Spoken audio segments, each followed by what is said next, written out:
অথবা জানবো কিভাবে ই রিটার্নে সোর্স ট্যাক্স, অ্যাডভান্স ট্যাক্স অথবা অন্য কোনো ট্যাক্স দেখাবো বা তথ্য ইনপুট করব। তো চলুন আমরা এখন মূল ওয়েবসাইটে গিয়ে দেখি কিভাবে আমরা ধাপে ধাপে সেগুলো করতে পারি। তো চলুন আমরা এখন মেইন কিন্তু হোম পেজে মানে ই ট্যাক্স এনবিআর ওয়েবসাইটে আছি এবং কোন পেজে আছি আপনারা দেখেন, উপরে দেখেন আমাদের কিন্তু পেজ মোট 60টি, 1 2 3 4 5 6 7টি। আমরা 6 নাম্বার পেজে কিন্তু ক্লিক করে বসে আছি। তো 6 নাম্বার পেজটা কিন্তু আপনারা দেখেন কালার করা, তার মানে এটাতে আমরা অবস্থান করছি, অ্যাক্টিভ আছে আর কি এই পেজটি। তো আস্তে আস্তে স্ক্রল ডাউন করবেন। স্ক্রল ডাউন করার পর দেখবেন এইখানে একটা অপশন আছে, দেখেন আমি দেখাই দিচ্ছি, have you paid any source tax, advance tax or any regular tax for 2024-25 assessment year. তো এইখানে কিছু আমাদের জ্ঞাতার্থে তথ্য আছে। Select yes if any source tax or advance tax such as TDS on salary, TDS on bank interest, AIT on car etcetera was paid by you for 2023-24 assessment year, otherwise select no. এখানে যদি আপনি কোনো ধরনের tax আগেই পরিশোধ করে থাকেন, যদি অবশ্যই পরিশোধ করেন তাহলে কিন্তু ইয়েস দিবেন, মনে রাখবেন। তো এখানে আমরা যদি ইয়েস দেই তাহলে কিন্তু আরেকটি অপশন আসবে, do you need to update your tax payment status. আপনি কি আপডেট করতে যাচ্ছেন আপনার ট্যাক্স পেমেন্ট স্ট্যাটাসটি? তো যেহেতু আপনি আগে ট্যাক্স দিয়েছেন তো অবশ্যই আপনি আপডেট করতেই চাচ্ছেন, আমরা ধরে নেব। তো ইয়েস দেব। ইয়েস দিলে কিন্তু আপনাকে রিডাইরেক্ট করে একবারে লেজার পেজে নিয়ে আসবে। কোথায় নিয়ে আসবে? ই রিটার্ন লেজার পেজে। তো এইখানে কিন্তু কিছু জ্ঞাতার্থে আপনার কিছু কথাবার্তা আছে, আপনার কিন্তু পড়ে নেবেন, তাহলে বিষয়টি আরও ক্লিয়ার হবে আর কি।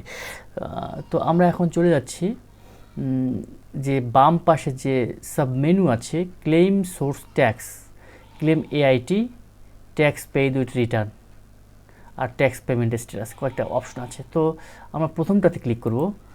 এখানে ক্লিক করলে আপনি কোন ধরনের ট্যাক্স আগে পেইড করেছেন, স্যালারি আইবাস প্লাস প্লাসের, না স্যালারি আদার্স, না ব্যাংক এফআই ফিনান্সিয়াল ব্যাংকের মাধ্যমে ফিনান্সিয়াল ইন্টারেস্ট দিয়েছেন, না প্রফিট শোধ করেছেন, না সঞ্চয়পত্রের কোনো ট্যাক্স দিয়েছেন বা আদার কোনো ইয়ে দিয়েছেন। আর যদি ক্লেম এআইটিতে যাই তো কোন ধরনের মানে কার গাড়ির উপর কী ধরনের আপনি ট্যাক্স দিয়েছেন আর কি। তো এটাই আর কি। তো এই যে আমরা যেহেতু চাকরিজীবী সেহেতু আমাদের এইগুলো কিন্তু প্রযোজ্য হবে। আপনি যদি ব্যাংকের মাধ্যমে কোনো ইন্টারেস্ট দিয়ে থাকেন সেটা ক্ষেত্রে ক্লিক করবেন। আমরা এই দুটো দেখব, ব্যাংক অথবা সঞ্চয়পত্র দেখব। তো আইবাস প্লাস প্লাসের মধ্যে যদি কোনো স্যালারি রিলেটেড বা স্যালারির সঙ্গে সঙ্গতিপূর্ণ বা স্যালারির মতো স্যালারি তুলতে গিয়ে স্যালারির সাথে কোনো ট্যাক্স দিয়ে থাকে সেখানে কিন্তু আপনি এখানে ক্লিক করলে আপনি কিন্তু কী ধরনের অ্যামাউন্ট দিয়েছেন এবং সেটা অ্যামাউন্টটা দিয়ে কিন্তু এখানে সেভ করবেন, অবশ্যই মনে রাখবেন। যেহেতু আমরা এখন চলে যাব স্যালারি আদার্স, আরেকটা অপশন আছে এখানে স্যালারি আদার্স।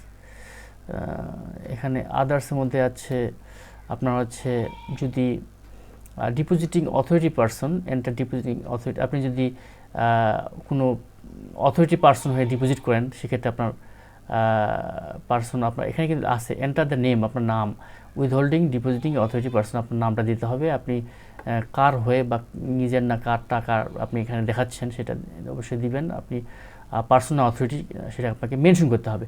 তারপর রেফারেন্স নাম্বার দিবেন, চালান যদি চালানের মাধ্যমে দিয়ে থাকেন চালান নাম্বার দিবেন, চালান বা সার্টিফিকেট অ্যামাউন্ট, কত অ্যামাউন্ট দিয়েছেন, কোন ব্যাংকের মাধ্যমে দিয়েছেন, আর রেফারেন্স ডেট দিতে হবে, চালানের ডেট দিবেন, কত টাকা ক্লেম করতে চাচ্ছেন এবং ব্রাঞ্চ কি ব্রাঞ্চ আর কি সেই ব্রাঞ্চটা করবেন, মেনশন করবেন। তো স্যালারি আদার্সে দেখেছি যে আমাদের অনেক ধরনের তথ্য আছে এখানে এবং এটা আমাদের আমার মনে হয় যে এটা খুব ইম্পর্ট্যান্ট একটা সেগমেন্ট। আমরা যদি স্যালারির সাথে অন্য কোনো ট্যাক্স দিয়ে থাকি তো আমাদের জন্য এটা প্রযোজ্য হবে। তো তারপর আমরা ব্যাংকে চলে যাব। হ্যাঁ, ব্যাংকের মাধ্যমে যদি কোনো কিছু আপনি ট্যাক্স দিয়ে থাকেন তো সিলেক্ট একটা ব্যাংকের নাম, এখানে ক্লিক করলে আপনার বাংলাদেশের সমস্ত ব্যাংক এখানে আছে। জাস্ট আপনি ব্যাংকের নাম দিবেন, আপনার অ্যামাউন্ট কত, এখানে ইন্টার টিডিএস অ্যামাউন্ট দিতে হবে, enter the amount that was deducted at source, আপনি যে অ্যামাউন্টটা ডিডাক্ট করতে যাচ্ছেন মানে কত অ্যামাউন্টটা ডিডাক্ট করতে যাচ্ছেন, অ্যাকাউন্ট নাম্বার এবং কত টাকা দিয়েছেন সেটা, আর এখানে ব্রাঞ্চ নাম্বার, ব্রাঞ্চ নেম, আর এখানে ইন্টারেস্ট এখানে বলছে যে enter the amount of interest, এখানে আপনি ইন্টারেস্টটা দিবেন আর কি, যে কত পরিমাণ ইন্টারেস্ট, তারপর সেভ দিবেন আর কি। যদি ব্যাংকের মাধ্যমে যদি কোনো আপনি যদি ইন্টারেস্ট দিয়ে থাকেন অথবা কোনো ব্যাংকের মাধ্যমে কোনো কিছু যদি দিয়ে থাকেন আর কি, কোনো কিছু ট্যাক্স জাতীয় বা যেটাই হোক, ইন্টারেস্ট হোক প্রফিট হোক যেটাই হোক। এখন আমরা সঞ্চয়পত্রে যাব। সঞ্চয়পত্রতে খুব সোজা ইজি, আপনার রেজিস্ট্রেশন নাম্বার দিয়ে শুধু রিসেট করে দেবেন, রেজিস্ট্রেশন নাম্বার দিয়ে শুধু রিসেট করে দিতে হবে আর কিছু না। তখন আপনার নিচে দেখাবে রেজিস্ট্রেশন নাম্বার, ভ্যালু, ইন্টারেস্ট। এখানে রেজিস্ট্রেশন নাম্বার দেবেন, দিয়ে রিসেট করলে আপনার মোটামুটি সব কিছু দেখাবে, ভ্যালু, ইন্টারেস্ট কত, সব কিছু বাই ডিফল্ট মানে অটোমেটিক চলে আসবে। আর নিচে তো আদার্সে যদি আসেন, তাহলে আদার্সে যদি অন্য ধরনের যদি কোনো কিছু দিয়ে থাকেন তাহলে পারপাস অফ অ্যামাউন্ট, হ্যাঁ সিলেক্ট, এখন কী ধরনের আপনি অ্যামাউন্ট পে করেছেন, এখানে অনেক অ্যামাউন্ট আছে, জাস্ট আপনি খুঁজে নেবেন। হ্যাঁ, আপনার জন্য যেটা অ্যাপ্লিকেবল হবে, রেফারেন্স নাম্বারটা দিবেন, চালান নাম্বার দিবেন, এন্টার চালান অ্যামাউন্ট দিবেন, ব্যাংকের নাম দিবেন, আপনি কার হয়ে নিজে অথরিটি হয়ে না নিজে পার্সন হয়ে আপনি তার আপনার নাম্বার দিবেন, আপনার নাম দিবেন, ডেট দিবেন, এটা হচ্ছে রেফারেন্স ডেট দিবেন, চালানের ডেট দিবেন, ক্লেম কত টাকা ক্লেম করতে যাচ্ছেন এবং ব্রাঞ্চ নামটা দিবেন, তারপর রিসেট দিবেন, রিসেট না সেভ দিবেন। এখানে সেভ দিলে আপনাকে আলটিমেট নিচে দেখাবে। তো এ ছিল আমাদের মোটামুটি আজকের আর কি ভিডিওটি। আশা করি আপনাদের উপকারে লাগবে, কারণ কি আমরা অনেকেই কিন্তু প্রিভিয়াস ট্যাক্স পে করে থাকি। সেই ট্যাক্স আমরা কিভাবে দেখাবো, তো আমরা মনে রাখবেন আমরা কোথায় দেখাবো, আমরা দেখাবো হচ্ছে একেবারে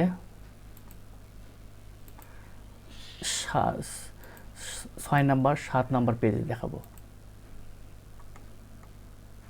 হ্যাঁ, এই পেজটা কত, হ্যাঁ 1 2 3 4 5 6 নাম্বার পেজে দেখাবো, ট্যাক্স অ্যান্ড পেমেন্টে দেখাবো। নিচে আসি স্ক্রল ডাউন করে, আমি এখন এটা সব কিছু তুলে দিব,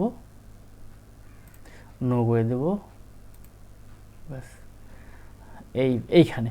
তখন ওই দিকে যখন পেমেন্ট করে আসবেন তখন দেখবেন যে এই তথ্যগুলো এখানে বাই ডিফল্ট চলে আসবে। এই যে সোর্স ট্যাক্স না কি ট্যাক্স দিয়েছেন, advance income AIT, advance income tax AIT দিয়েছেন না কি ট্যাক্স দিয়েছেন, পেমেন্ট ওই রিটার্নের সঙ্গে পেমেন্ট দিয়েছেন কি না, মানে যাই হোক ওই রেগুলার ট্যাক্স মানে বিফোর ফাইলিং। আর মোট কথা কি আপনি ওই দিকে যা ট্যাক্স দিয়ে আসলেন তথ্য, সেগুলো কিন্তু বাই ডিফল্ট আপনার ক্ষেত্রে যে ঘরটা প্রযোজ্য হবে সেটা কিন্তু আলটিমেট অ্যামাউন্টটা এখানে দেখাবে। দেখেন এটা হচ্ছে অ্যামাউন্টের ঘর, অ্যামাউন্টটা দেখাবে। তাহলে কিন্তু দেখা যাচ্ছে যে আপনার যে ফাইনাল, এখান থেকে কিন্তু নিচে একটা ঘর আছে ফাইনাল পেয়েবল, মানে কি ডিডাকশন হবে। আপনি যদি অ্যাডভান্স ট্যাক্স পে করেছেন, আপনি যদি ট্যাক্সের আওতায় পড়ে যান তাহলে কিন্তু মানে মাইনাস হবে। তখন মাইনাস হয়ে আপনার এখানে একেবারে মোট পেয়েবল ট্যাক্স আসবে, উপর থেকে মাইনাস করে তারপরে যেটা বাদ বাকি থাকলো সেটা আপনাকে পে করতে হবে। আশা করি আমি বুঝাতে পেরেছি। তো আপনারা সবাই ভালো থাকুন, সুস্থ থাকুন। আমার পরবর্তী ট্যাক্স রিলেটেড আরও ভিডিও আসছে, সেগুলো দেখার আমন্ত্রণ জানিয়ে আজকের মতো বিদায়। আসসালামু আলাইকুম।